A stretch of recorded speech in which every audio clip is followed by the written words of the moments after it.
What's the difference between psychopathy, sociopathy, and antisocial personality disorder? This was one of the most common questions asked during my tour, and it's one of the biggest areas of confusion, not just within the general public, but within my field as well. Clinicians, academics, many are still unable to fully agree on actual definitions. So here goes. Psychopathy is generally considered an inherited condition related to the underdevelopment of parts of the brain responsible for emotional regulation and impulse control. So the psychopathic individual is often thought to have been born, not made. However, it has yet to be proven that babies are born with these so-called underdeveloped parts of the brain and then later become psychopaths. It's just a theory. The psychopathic brain isn't examined in infancy, and we don't see the scans until well after they've become dangerous criminals. The undeveloped parts likely come from highly dysfunctional, abusive, and neglectful environments in childhood, regardless of what criminals say about their so-called perfect childhoods. Sociopathy, on the other hand, implies antisocial behaviors are learned, something stemming from social and environmental factors alone, such as dysfunctional upbringing or traumatic experiences in childhood. So in other words, sociopathic individuals were made, not born.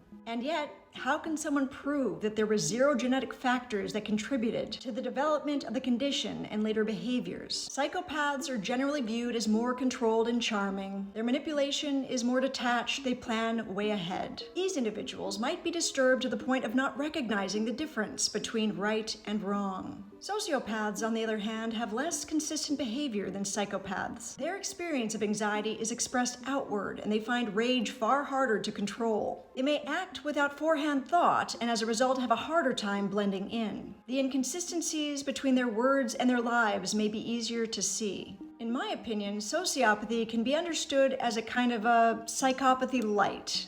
Unlike psychopathy, which proposes causation emerges from both nature and nurture, sociopathy suggests that only nurture is responsible for its development. Both terms have been used interchangeably by clinicians and academics alike, yet neither term constitutes a diagnostic category in the current edition of the Diagnostic and Statistical Manual of Mental Disorders, the DSM-5.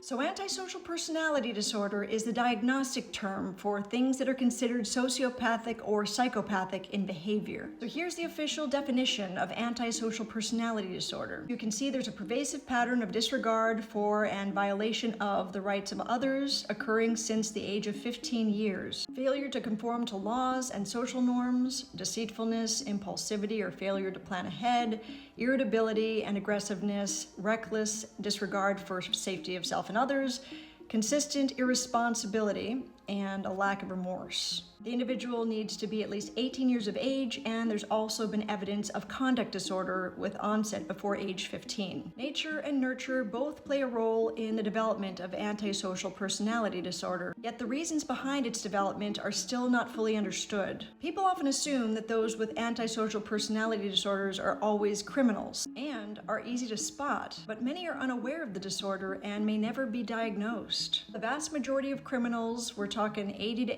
85%, will meet antisocial personality disorder criteria, but only 20% would qualify for what some psychologists would consider bona fide psychopathy. These disagreements regards to terminology make it very difficult to study psychopathy and explore treatment options. At the end of the day, famous 20th century Austrian philosopher Wittgenstein perhaps put it best when he said, "We created language to F ourselves up." But curious to hear your thoughts on the topic and if you have any other questions regarding these definitions.